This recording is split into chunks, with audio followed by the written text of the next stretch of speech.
tomografía-resonancia de acuerdo a lo que nosotros sospechemos, o sea, está en relación con nuestro criterio clínico.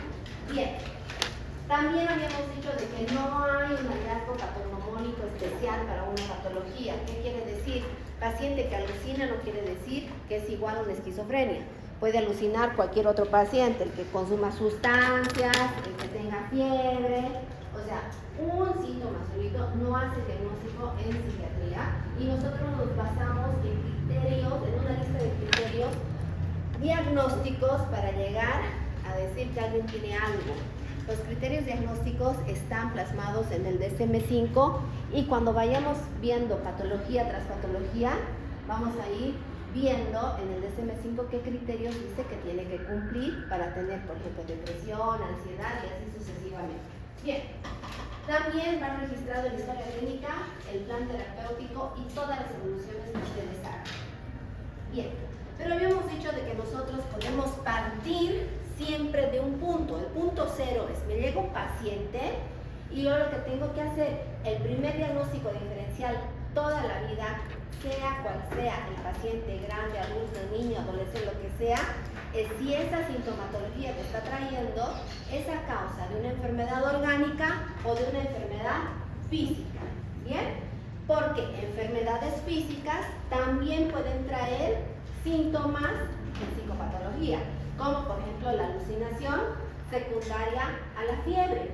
Yo bajo la fiebre y se van las alucinaciones, ¿verdad? Entonces, eso es de causa orgánica, no es de causa mental en sí. Entonces, eso es lo primero que nosotros hacemos, diferenciar entre una causa orgánica y una de la esfera en salud mental.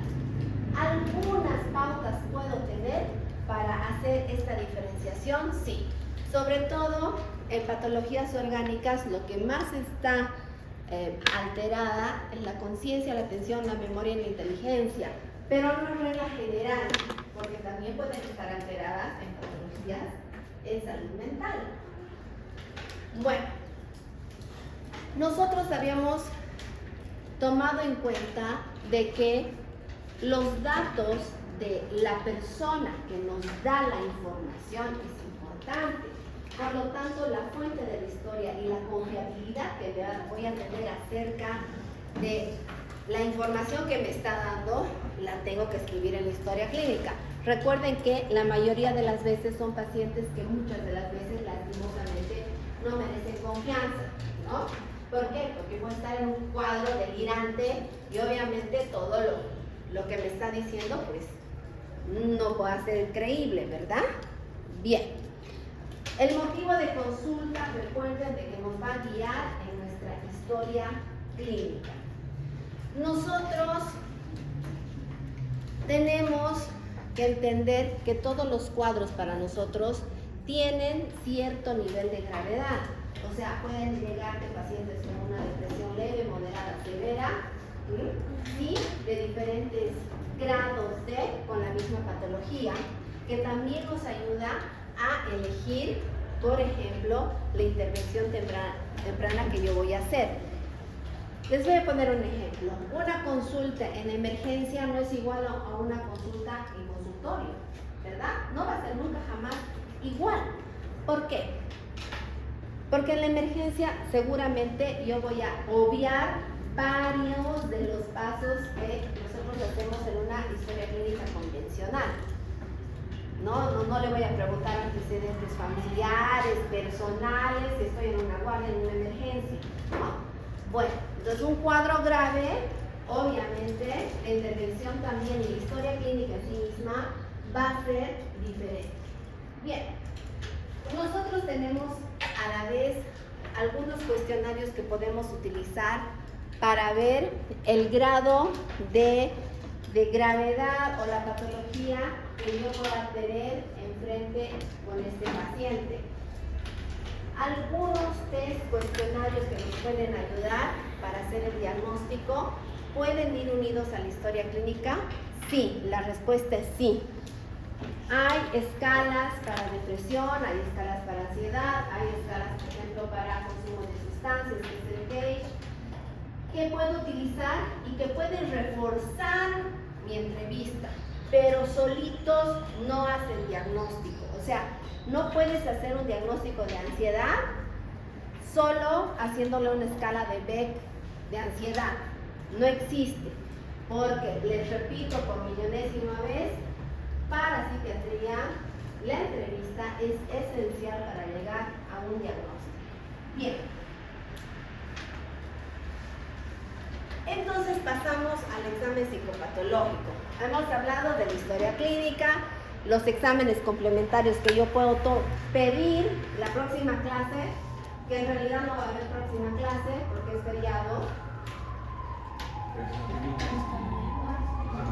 Lunes sí. ¡Ah, qué bueno! Pero el miércoles van a tener que presentarme una infografía ya de los exámenes complementarios. Así que tienen lunes y martes para hacer. Cuando estén viajando a Oruro, a la vuelta van a estar haciendo infografía. Bien, de los exámenes complementarios yo les voy a mandar. En plataforma va a estar de dónde van a sacar el material para la infografía. No es largo, es corto, pero también es tema de examen. Bueno, entonces yo puedo tomar exámenes complementarios, puedo hacer escalas, ¿no? Puedo hacer test que me ayuden a mi diagnóstico y empezamos con el examen psicopatológico. Bueno, el examen psicopatológico habíamos hablado de que está relacionado a ver al paciente cómo ingresa, ¿se acuerdan? Yo tocaba la puerta, qué hace, cómo se ve el aspecto general, su vestimenta, su cuidado personal, su aseo, todo vemos nosotros cuando ingresa el paciente, la actitud que tiene, la marcha, viene solo, viene con qué, todo. Pasamos a conciencia. Conciencia, atención, orientación, memoria, inteligencia. Vamos a escribir una por una, ahorita la estamos nombrando. ¿Bien? Senso, percepción, psicomotricidad, lenguaje, voluntad, afectividad, pensamiento, es todo lo que vamos a estudiar ahora. Todas esas, las funciones mentales que ustedes tienen en la historia clínica. ¿Hola? 10 y 15.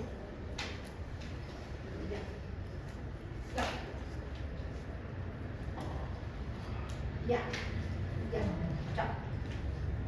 Entonces, vamos a empezar con conciencia. Conciencia es esta función mental capaz de integrarnos con el entorno y con nosotros mismos. Nosotros tenemos conciencia, por ejemplo, de nuestro cuerpo, de si tenemos conciencia de situación, de enfermedad, ¿se acuerdan que habíamos hablado en la anterior clase? Pero también el grado de estar lúcidos, despiertos. En este momento todos ustedes tienen una conciencia conservada, todos están lúcidos, a no ser que alguien esté medio dormilón, todos están lúcidos. Si es algo aceptable por esta hora, ¿no? Hace calor y demás. Entonces esta conciencia nosotros la describimos en la historia clínica. Si el paciente está totalmente consciente, yo le puedo poner paciente lúcido, conciencia conservada, lo que ustedes quieran. Pero hay alteraciones de la conciencia que ustedes tienen que saber. Bien, cuando hay un aumento de la conciencia se llama hipervigilancia. O sea, un paciente que está súper, así como que a 100 por hora, ese es un paciente con hipervigilancia, que puede acompañarse de una aceleración motora o verbal. Bien. Así como hay una elevación, puede haber una disminución, como somnolencia, nublación, sopor, coma. Hay todo eso en el tema de la conciencia. Las alteraciones cualitativas. Ahora, si se dan cuenta, casi todas las funciones se van a dividir en alteraciones cuantitativas y cualitativas. ¿Qué quiere decir? Cuantitativas en el mucho o poco y cualitativas en el cómo son. ¿Bien? Uno entonces es mucho poco y el otro es del cómo es en realidad. Entonces estas cualitativas, aquí tenemos dos ejemplos importantes para que ustedes se den cuenta. Una alteración de la conciencia cualitativa puede ser el estado cerebromuscular. ¿Cuándo dará un estado crepuscular? Cuando el paciente tiene un estrechamiento del campo de la conciencia. Por lo tanto, por ejemplo, en una crisis epiléptica el paciente puede hacer cosas que las hace automáticas. Parece, consciente lo que está haciendo, parece despierto, pero lo está haciendo automáticamente. Bien, eso es un estado crepuscular. Otro ejemplo de alteración de la conciencia es en el cuadro de delirium. Delirium vamos a ver en el hito 4, lo vamos a desglosar, que es el síndrome confusional agudo, donde característico del cuadro de delirium es una alteración de esta conciencia. Bien, esta conciencia la mayoría de las veces que está alterada viene con disminución de la atención en el cuadro de delirio. Bien, es característico. Aquí vienen otros ejemplos: la anosognosia, el neurofantasma, autoscopía, la despersonalización y la disociación. Todas estas en el texto que posiblemente les pase, pero no quiero que se inunden con tanta lectura tampoco, prefiero que lean una cosa nada más. Están descritos como alteraciones de la conciencia, pero por ejemplo el neurofantasma también en el área neurológica tiene su otra explicación, miembro fantasma. ¿Saben qué es miembro fantasma? ¿Sí? Digamos, se cortan y sigue sintiendo. Y sigue sintiendo. ¿Y entonces por qué piensan que sigue sintiendo?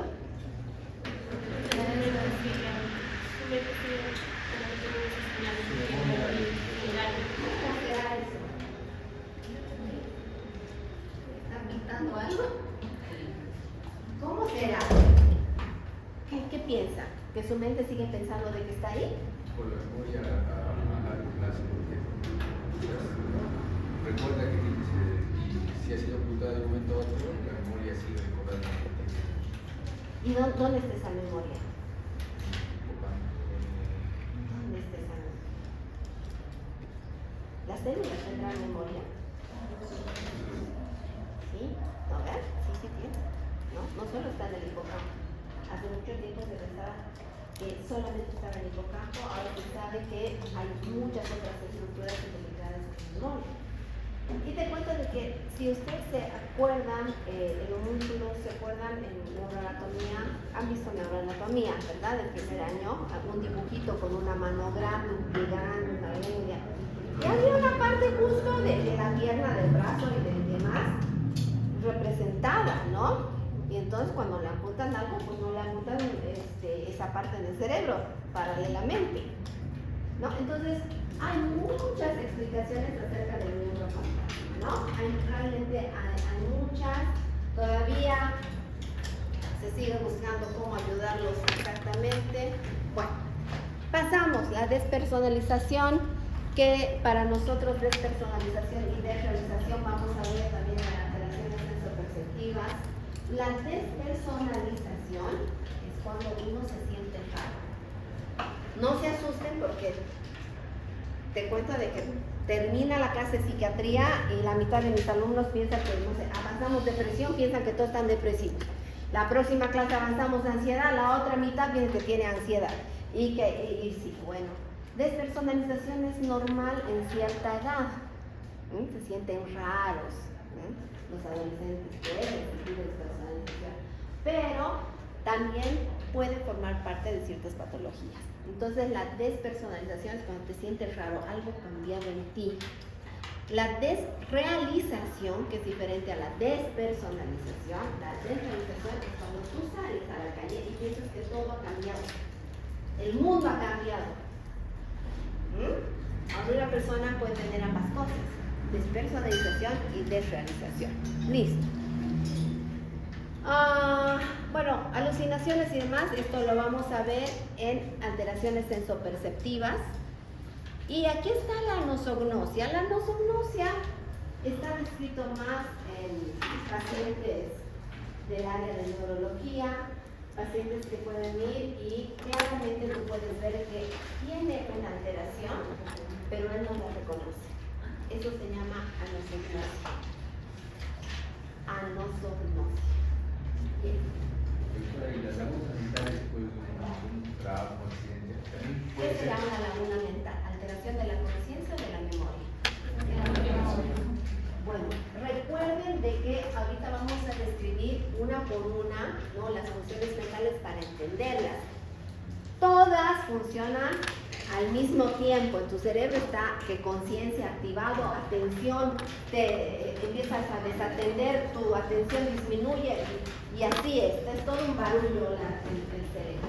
Bien, orientación, habíamos hablado igual en la anterior clase, nos permite orientarnos tiempo, espacio y persona. Ustedes ya saben evaluar esto y tienen que anotar en la patología, en psicopatología, si está alterada alguna de las áreas. O sea, tienes que poner orientado globalmente, desorientado en tiempo, desorientado en persona, en espacio. Bueno, tienes que poner el apellido a la desorientación. Pero no solamente aparecen estas alteraciones en el área de orientación. Puedes encontrar un paciente con falsa orientación que se llama confabulación. ¿Bien? Entonces, ¿qué pasa? El paciente te da indicaciones en relación a lo que él piensa, a sus coordenadas. Eso es lo que pasa. Y eso se llama confabulación o falsa orientación. Y la doble orientación, cuando este paciente puede alternar parámetros propios de él con algo real. ¿Bien? Eso se llama doble orientación. Fíjate. No, mentira. Porque hay dos términos nuevos aquí en orientación. En psiquiatría nosotros podemos evaluar una orientación autopsíquica y la alopsíquica. Bueno, ¿a qué se refiere esto con autopsíquica y alopsíquica? Autopsíquica en relación a uno, eso es autopsíquica. Alopsíquica al núcleo externo. Bien, entonces son diferentes. Autopsíquica, alopsíquica. Bien, autopsíquica, información, orientación de sí mismo, y alopsíquica del mundo externo. Bien. Sigamos. Atención, una función mental súper importante. O sea, todas son importantes, todas son hermosas. Y bueno, la atención, la verdad es que es muy importante porque de ella van a partir las otras funciones mentales que ahorita vamos a describir. Atención, habíamos dicho que puede estar alterada, por ejemplo, en el déficit de atención con hiperactividad, es una de las funciones más estudiadas. En el proceso de delirium, les había dicho que podía venir alteraciones de la conciencia, más alteraciones de la atención en el delirium. Y esta atención en psiquiatría se llama prosexia. En psiquiatría, atención se llama prosexia. Entonces, puede haber aumento de la atención, disminución de la atención o no tener atención. Bien, cuando es un aumento se llama hiperprosexia. Cuando es disminución, hipoprosexia. Y cuando no hay atención, se llama aprosexia. Bien, esas son las tres más importantes que ustedes deben recordar, por favor. Bien, ahora, uno piensa que en el autismo, por ejemplo, el paciente pues, no atiende nada, pero tenemos que distinguir. Es posible que tenga, por ejemplo, una hiperprosexia, pero volcada hacia sí mismo. O sea, hay situaciones en las que vas a tener que describir bien el tema de la atención. Bueno, la labilidad emocional, o sea, el cambio de tus emociones, ¿también puede influir en tu atención? Sí. Por ejemplo, si a vos te gusta algo mucho, ¿podrás atender mejor eso que te gusta más? Por ejemplo, ¿a quién le gusta, no sé, una serie? ¿Qué serie está de moda ahora? No sé, una serie X. le prestas mucha atención, ¿verdad? Le prestas mucha atención y no te duermes. Pero si te mandan a leer un texto que no te gusta, yo creo que te duermes al segundo 5, ¿no? Miren, entonces cómo la emoción también influye tanto en la atención. Y la habilidad por emoción dificulta mantener la atención. Por eso es que pacientes vienen, por ejemplo, con estados de ánimo ansioso, depresivo y demás, que son cuadros de la esfera emocional, si quieren, tienen alteraciones en la concentración. Porque la concentración se deriva de la atención. Si tú atiendes algo y entonces empiezas a apagar los otros estímulos, te concentras en algo, te concentras y logras concentrar. Bueno, la paraprosexia y la perplejidad, pues no creo que les pregunten en el examen, pero sí ustedes pueden saber de que uno puede cambiar de atención fácilmente. Puedes cambiar la atención alguna vez por esto de las emociones o porque algo te gusta o porque no has ejercitado tampoco tu atención. Ya les había dicho de que uno ejercita su atención. Puedes prestar atención por un tiempo estimado, pero puedes mejorar ese tiempo. ¿Bien? La perplejidad es como que encuentras un paciente, le hablas y se queda así como perplejo, que no te entendió nada. O sea, parece que te estuviese atendiendo. Y tú le preguntas, no te atendió, ¿no? Bien. Pero, atención, daba paso a la otra función mental importante, que era memoria. Bueno, memoria es un tema súper largo. Ahorita les voy a explicar algo sencillo, pero la verdad es que memoria es una de las funciones mentales súper estudiadas, porque la verdad es que termina siendo una preocupación en la tercera edad y en cualquier edad el que no puedas memorizar algo. Bueno, para que uno pueda trabajar en su memoria, tiene que saber que tiene que cumplir ciertos pasos. Bueno, yo tengo que recibir una información, sino que voy a memorizar. O sea, para que ustedes estudien, o sea, sepan un tema, tienen que recibir la información. Pueden leer, escuchar, no sé, ver un video, pero recibir de algún lado la información. Bien, entonces uno adquiere esa información. Pero les cuento que después de eso, nosotros tenemos que codificar esa información. La tenemos que seleccionar, esa información. Clasificamos y la guardamos donde corresponde. Porque la memoria es como la biblioteca de Unifrance. Reciben los libros, le ponen ¿no ves? Tienen sus códigos, ¿no? Codifican, van por áreas, esto es medicina, esto es, no sé, derecho, van por áreas. Y cuando alguien le pide un libro, fácil va y saca el libro. Fácil. Ustedes cuando dan un examen y se hacen todos esos pasos, fácil van a poder recuperar la información. Porque al final de cuentas nosotros tenemos que reutilizar esa información, tenemos que recuperar esa información y ustedes recuperan en este momento, en los exámenes y más adelante cuando atiendan pacientes van a tener que recuperar información guardada de su cabecita. Bien. Pero esta memoria al mismo tiempo se subclasifica, ¿no? Hay memoria a corto plazo y hay memoria a largo plazo. Pero incluso hay memorias que son más cortas en el tiempo, que se llama memoria icónica, visual, y memoria ecoica, auditiva. Entonces tú recuerdas visualmente algo, pero te olvidas pronto. Igual auditivamente, puedes escuchar, por ejemplo, una canción, recordarla en poco tiempo, pero después ya te olvidas. Bien, así que las memorias, estas se llaman sensoriales.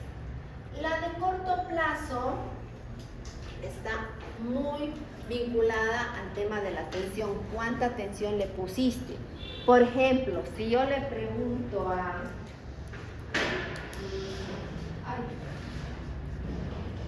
no me acuerdo ningún nombre. No puede ser. No puede ser. Pero sí me acuerdo de Ángeles.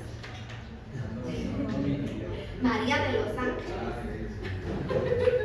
María de los Ángeles. Es que era mi amiga del atletismo. Ya me voy a acordar de ti siempre, María de los Ángeles. ¿Cómo se denomina la atención en psiquiatría?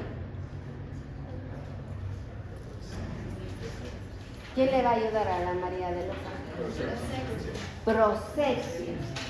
Esa es una memoria a corto plazo. ¿Me entienden?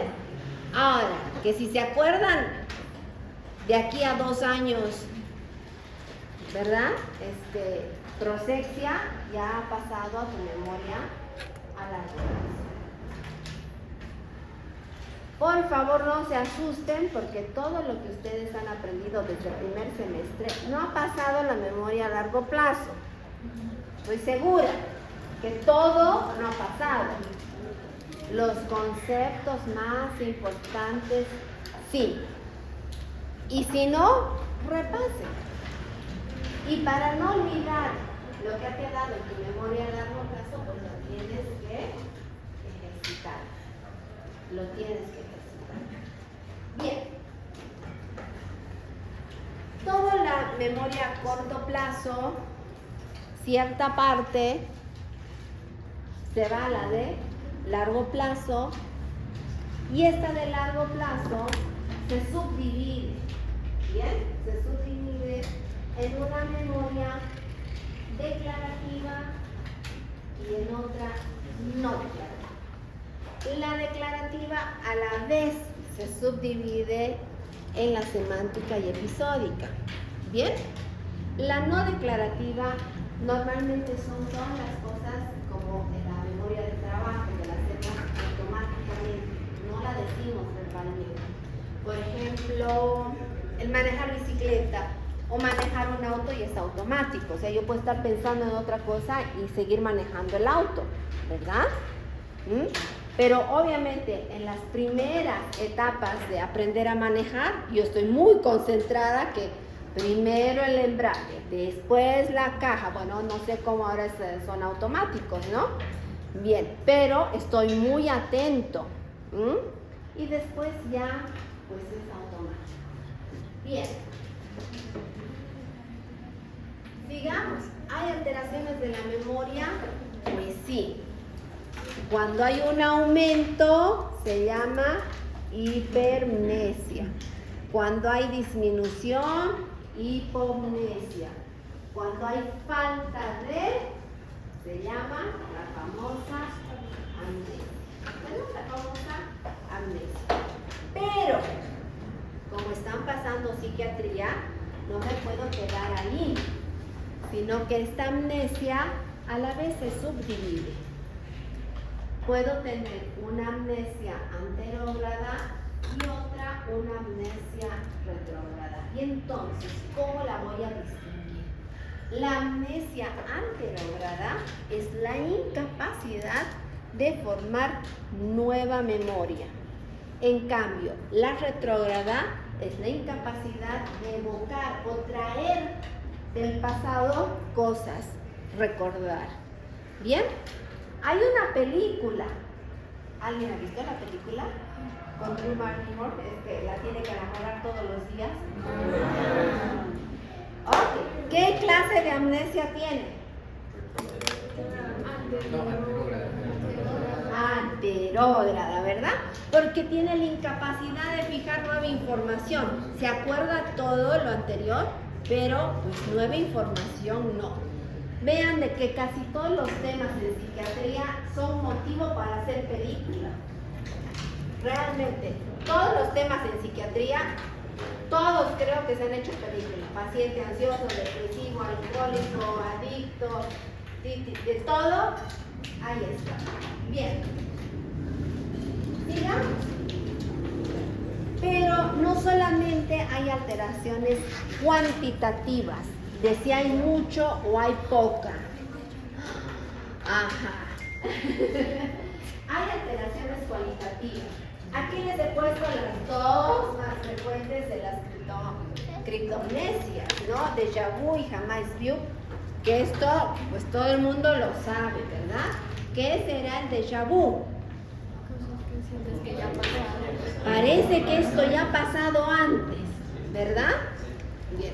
Obviamente, 1, 2 veces, pues no es patológico, no se asusten. Todo en psiquiatría tiene que perdurar en el tiempo. O sea, yo estoy triste un día, no es depresión. Yo no duermo un día, no tengo insomnio. Yo hoy día me comí toda la heladera, no tengo un atracón. La única vez, ¿me entienden? Bueno, déjà vu, y entonces lo contrario es jamais vu. ¿Cómo será esto?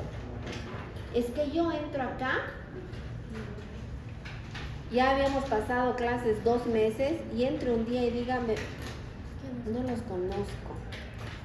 Esto nunca lo he vivido antes. ¿Qué ha pasado? ¿No ves? Eso es todo lo contrario al déjà vu. Bueno, esas son alteraciones de reconocimiento dentro de las criptomnesias. Las paramnesias. Las paramnesias pueden ser consideradas como alucinaciones del recuerdo. Como que yo tomo algo que no ha pasado como verdad. Esa es una paramnesia. ¿Bien? Sigamos. Alteraciones de la psicomotricidad. Bueno, la psicomotricidad es algo que se evalúa nuevamente desde el inicio de la entrevista. ¿Qué pasa? El paciente ingresa, yo ya estoy viendo si camina rápido, si camina lento, todo. Eso es psicomotricidad. Pero la psicomotricidad en psiquiatría, en psicopatología, puedes estudiarla de 2 maneras. Los movimientos espontáneos o expresión espontánea y los de la realización de actividades. Bien, vamos a hablar de los que hablan de la espontaneidad, de movimientos espontáneos. Cuando tú hablas de movimientos espontáneos, a la vez puedes sugerir en sobreabundancia de movimientos espontáneos o más bien inhibición de estos movimientos, los dos extremos. Ahora, cuando hay una sobreabundancia de movimientos, tengo estos ejemplos: estereotipia, acaticia, inquietud y agitación. Estereotipias motoras, que son seguramente espontáneas, si quieren, involuntarias. Los movimientos estereotipados son movimientos que no tienen un fin de comunicación, son movimientos que se repiten. ¿Cómo se van a acordar por el resto de sus días? ¿Han visto a un niño autista que aletea sus manitos? No todos aletean, pero algunos sí, ¿no? Hacen esto. Este es un movimiento estereotipado. No tiene un fin de comunicarte nada. Es un movimiento que se repite una y otra vez. Acaticia. La acaticia nosotros vamos a ver en psiquiatría descrito como un efecto secundario de los antipsicóticos. ¿Y cómo se describe una acaticia? Es esa necesidad imperiosa de moverse. No puede quedarse quieto el paciente ni sentarse por mucho tiempo, que necesita caminar. Eso es acaticia y es muy molesto para el paciente. Grados extremos, rarísimos, pero por eso hay que tener cuidado. Se han suicidado por este tema. Inquietud y agitación son temas que vamos a ver en el 5º hito, que es urgencias en psiquiatría, porque termina siendo la agitación. Inquietud es menos, agitación es más, y en realidad agitación también se conoce como excitación psicomotriz, que termina siendo una urgencia en psiquiatría. Bien, Entonces hemos visto de la sobreabundancia de movimiento. En la inhibición del movimiento es todo lo contrario, un paciente que camina lento, que se llama bradicinesia, que hace los movimientos lentamente. ¿A quién les hace recuerdo? Un paciente con muy, ¿no? Los movimientos son lentos. Incluso en los criterios diagnósticos está bradicinesia. Muy bien. Catatonía y catalepsia. Bien, esto vamos a ver cuando veamos trastornos psicóticos. Pero para darles un pantallazo y recordar que son pacientes que, bueno, un paciente catatónico está así acostadito y no se mueve nada. Aunque hay catatonías que son agitadas, la mayoría de las veces son de movimientos inhibidos, o sea, está muy acostadito, apenas si pestañea. O sea, tú le pones, la flexibilidad seria es característica en ellos. Tú le pones así su brazo, horas puede estar así. Nadie podría estar así, horas. Ellos sí. Eso se llama flexibilidad seria. Es como un muñeco de cera. Le pones en unas posiciones que ni te imaginas. Y bueno, de eso vamos a ver en esquizofrenia con algún videito para que se recuerden. Bien, ya están. No se pongan desatentos, atiendan. Dentro de la realización de actividades, bien, está la actividad delirante. La actividad delirante está relacionada con estas ideas delirantes que les mandan a hacer cosas a los pacientes. ¿Bien? Los ceremoniales obsesivos, cuando veamos trastorno obsesivo compulsivo, ustedes van a ver que una obsesión del pensamiento repercute en una conducta que es la compulsión. ¿Bien? Entonces, esto lo vamos a describir mejor en el trastorno obsesivo compulsivo. Aquí lo importante ahora es que recuerden qué es negativismo y qué es oposicionismo, que son dos términos nuevos, ¿verdad? Bien. ¿Qué será? Negativismo es cuando yo le digo, Juan, párate, y no se para. Juan, párate. Entonces, eso es negativismo. ¿Qué será oposicionismo? Que haga todo lo contrario. Que haga lo opuesto. Entonces, agarra el oposicionismo y yo le digo, sentate y se para. Bueno, entonces párate, se sienta. Entonces, son dos cosas diferentes en la semiología. Bueno, la otra función mental es afectividad. Afectividad, una función muy explorada nuevamente. En la afectividad estamos hablando de todo lo que se trata de emociones, ¿no? Del afecto, emociones. Bueno, acá vamos a distinguir dos polos clarísimos. Puede haber o mucho o poco, ¿verdad? El poco sería un paciente depresivo y el mucho sería un paciente maníaco, así se llama. Es el otro lado de la moneda. Tienen sus características, sí. Bien, entonces vamos a ir viendo de qué trata cada uno. El maníaco tiene una hipertimia. Cuando uno habla de timia, está hablando de afectividad o emociones. Entonces yo le puedo poner hipertimia al maníaco o hipotimia al depresivo. ¿Bien? Hipertimia, hipotimia. Bien. El maníaco puede estar eufórico, con una labilidad afectiva importante, y es este paciente que con un ánimo expansivo que te hace reír, o sea, te habla fuerte, te habla rápido, pasa de un tema al otro como si nada. Bien, ese es el paciente maníaco, en el polo maníaco. El polo depresivo es todo lo contrario. Acá va a tener hipotimia, apatía, no le interesa, falta de interés. Anedonia, otro tema. Antes le producía placer a alguien irse a hacer las uñas todos los martes, le encantaba, belleza. Ahora no quiere nada, no le encuentra placer a lo que antes le producía placer.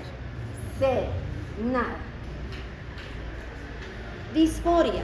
Bueno, el tema de la disforia vamos a ver cuando veamos bipolaridad, pero la disforia es como un sentimiento no agradable, constante de malestar. Eso nosotros le podemos poner como disforia. Bien, pero ¿qué? Y entonces, cuando veamos bipolaridad, bueno, el bipolar va de un polo al otro. Eso es el bipolar, va de un polo al otro, de manía a depresión. Cuando va de manía a depresión se llama bipolar tipo 1, cuando va de hipomanía, depresión, bipolar tipo 2, hay varios tipos de bipolar. Lo único que quiero que recuerden es que el bipolar es quien va de un polo al otro, de manía, de un lado de mucha felicidad a tristeza. ¿Bien? Pero para ser bipolar tiene que cumplir todos los criterios de manía y todos los criterios de depresión. ¿Bien? Porque si no, se va a llamar distimia, no bipolar. Bien. Bueno, pero entonces, ¿dónde queda la ansiedad? ¿Dónde la voy a describir a la ansiedad? Bueno, hay muchos libros. Otra cosa, claro, en psiquiatría, millones de libros de psiquiatría en el planeta, millones de escuelas de psiquiatría. Hay la escuela francesa, americana, la alemana, grandes escuelas de psiquiatría. Bien, así que hay libros que ustedes van a ver: ansiedad solita, ansiedad dentro de la afectividad, van a ver déjà vu en alteraciones sensoperceptivas y no de la conciencia, pero al final de cuentas, si lo encuentras, es un dato para ti, ¿verdad? Bien. Entonces aquí sí vamos a describir ansiedad, o sea, el síntoma patológico de la ansiedad. Porque ustedes tienen que saber, ya me imagino que saben y tienen una idea, porque hasta en colegio un poquito les dan una introducción, de que hay una ansiedad que se llama adaptativa, que en realidad es el euestrés, ¿no? ¿Qué es lo que nosotros tenemos normalmente? ¿Podemos estar ansiosos, un poquito ansiosos de algo? ¿De qué podrán estar ansiosos ustedes? ¿De qué? ¿De qué? A ver, ¿qué les causa ansiedad? ¿O nunca han estado ansiosos? No les sé. A ver. Los exámenes. Es un foco importante. Dan un examen. Necesitan, no sé, aprobar ese examen con 40. Y el doctor no sube la nota, ya ha pasado 1 hora, 2 horas, 3 horas, 4 horas, 5 horas, 6 horas. Al día siguiente entran, no ven, ¿se ponen ansiosos? Sí, necesitan. Bueno, y entonces es un docente así como que no sabes cómo va a ser su examen. ¿Te pones ansioso? Te puedes poner ansioso.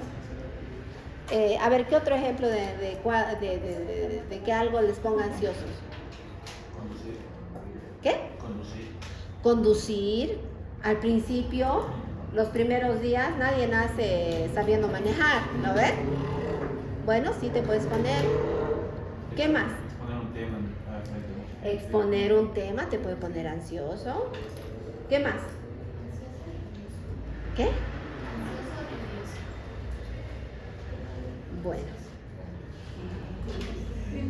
Es que hay quienes lo utilizan con el término de nervioso. Claro que sí, claro que sí. Por eso es que, mira, qué lindo que has hablado de esto, porque de eso se trata la lexitimia, ¿no? Vamos a un poquito adelantarnos para agarrar lo que su compañera ha dicho. Nosotros cuando nacemos no tenemos lenguaje, ¿verdad? Aprendemos.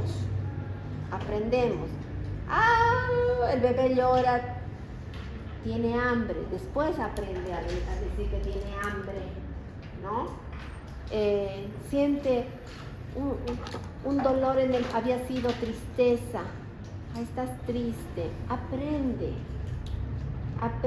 implícitamente, cada día nosotros aprendemos algo. Ustedes han aprendido así de esa manera porque no han nacido sabiendo todo. Muchas de las veces en psiquiatría nos vamos a encontrar con pacientes que no le pueden poner un nombre a su emoción o sentimiento. No le pueden poner. Y claramente te dicen, pero ¿cómo te sientes? No sé. ¿Pero por qué te lastimas? No sé. Pero te lastimas porque estás triste, estás enojado, no, es un malestar, te dice, es un malestar. Entonces, bueno, en psicoterapia se trabaja mucho esto para ayudarles a poner un nombre. Y resulta que así habían estado ansiosos, o habían estado tristes, o estaban decepcionados de algo. O sea, son términos que no todos pueden reconocer ese sentimiento y ponerle ese nombre. Y peor es en los adolescentes, porque nacen ciertos sentimientos, ¿no? Había sido envidia. ¡Ay! Siento envidia. Sí, pero es algo que tienes que aprender a manejar y lo vas a manejar después, ¿no? Odio a alguien. O sea, de niñitos no creo que hayan odiado a alguien, ¿no ves? ¿Sí? Así bebecito, 6 meses. Pues no te acuerdas, en primer lugar, ¿no? Pero más chiquitito, bueno, puede ser. Y entonces uno recupera lo que hay atrás para trabajarlo. Pero bueno, pasan estas cosas. Uno puede estar ansioso normalmente, pero esa ansiedad se llama adaptativa. Es más, yo necesito que estén ansiosos por la materia de psiquiatría. Por ejemplo, si yo fuera un docente que los estresaría, les diría 3 minutos los espero y después echo llave. Y cada firma vale 10 puntos. Imagínate que están viniendo y se les pincha la llanta, ¿no se pondrían ansiosos?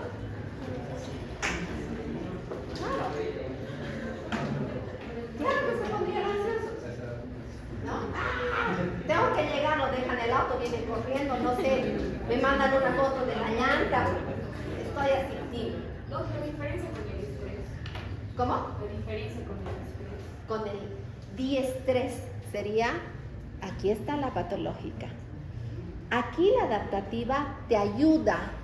Por ejemplo, no has llegado temprano a mi primera clase y vale 10 puntos cada firma. ¿Qué vas a hacer la segunda clase?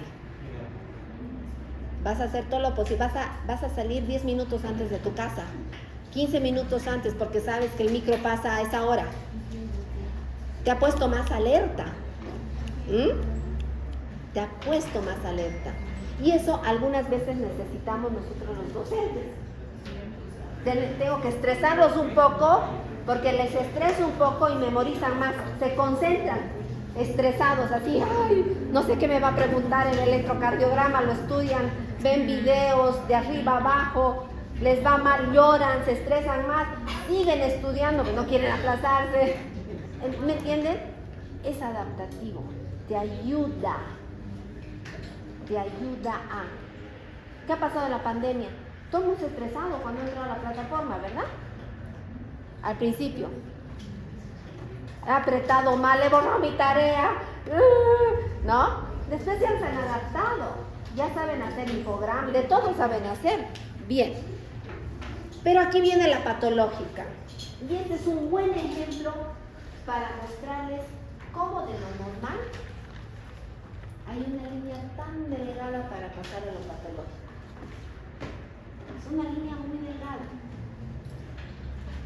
O sea que yo ando bien así, pero resulta que mi estrés ha sido los 6 meses de la cursada, todos los días. Al principio dormía 5 horas, después 4 horas, después 3 horas, después 2 horas, después apenas si dormía media hora me duele mi cabeza, tengo ya palpitaciones, va a llegar ese día de mi examen y transpiro terriblemente, me quiero desmayar, quiero vomitar antes del examen. Oh, esto que era adaptativo se ha vuelto patológico.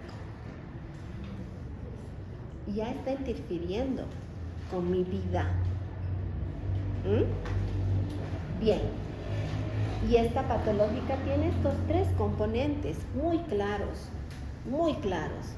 Tiene un componente cognitivo, fisiológico y conductual. Cognitivo porque pienso, ya va a venir, el jueves es mi examen. ¡Ay, el jueves es mi examen! Dios mío, el jueves es mi examen, no he leído. Tenía que leer 50 páginas, voy en la 10, auxilio, ¿no? Cognitivo. Repercute fisiológicamente. Empiezo a tener taquicardia, me falta el aire, no puedo concentrarme. Me mareo. Uy, el componente fisiológico en ansiedad es el que tiene más correlato fisiológico de todos los trastornos. Todo les puede doler. Tinnitus, visión borrosa, boca seca, palpitaciones, dolor opresivo, dolor de estómago, diarrea terrible, tics, movimientos, de todo lo que te puedes imaginar. Caída de cabello, canas, muchas cosas, mucho. Bien. Y viene lo conductual. Lo conductual. ¿Qué pasa? Se sienta para estudiar, esas páginas que le faltan, no puede, tiene que pararse, caminar, va a tomar agua, vuelve, arregla todo, limpia la casa, desempolva todo, vuelve a estudiar. Y él no puede quedarse, ¿no? Y empieza a comerse las uñas, ¿no? Y empieza a hacer muchas otras cosas más que, bueno, cuando hablemos de ansiedad lo vamos a tocar. Entonces tiene un correlato conductual importante. Díganme qué hora es, 15 minutos antes de que firmarles. Me voy a apurar. Entonces, tengo que entender que alguien puede tener un rasgo ansioso en su personalidad también. ¿Cómo ha sido el vivir? Siempre ha sido ansioso. Desde chiquita, desde que me acuerdo. Hasta los exámenes en colegio me ponían así. Ok, es un rasgo de personalidad. ¿Bien? Entonces, yo le voy a poder ayudar mucho con psicoterapia a esa persona. Muchísimo con psicoterapia. Para que aprenda a, por ejemplo, quitar la importancia de un examen que vale poco, digamos. ¿No? O sea, no va a poder sacar todo 100. Este no es tanto. O sea, hago una terapia cognitivo-conductual, le va a ir muy bien. Bien. Pero hay otras formas de expresarse la ansiedad. ¿Puede ser un paciente irritable? Sí. ¿Paratimia o una ansiedad inadecuada? Sí. ¿Incontinencia afectiva? Sí. ¿Ambivalencia afectiva? Sí. Y la lexitimia. Bueno, estas son otras de las alteraciones que, así como la ansiedad, depresión y manía, están dentro del tema afectividad. Todas estas. O sea que si un paciente viene triste, le voy a preguntar grados de irritabilidad. Si viene un paciente ansioso, grados de irritabilidad, porque están dentro de la misma función mental, ¿me entienden? Le tengo que preguntar, ¿le puedes poner nombre a ese sentimiento? No, nunca me di cuenta. Lo que hago es golpearme para deshacerme de ese sentimiento. Bueno, esta lexitimia se trabaja mucho en psicoterapia. Bien, próxima clase, pensamiento, ¿no? Ay, Dios mío. Pero Pero bueno, prefiero avanzar así para que ustedes sepan después en las historias clínicas que ponen. Bien, les voy a firmar, chicos.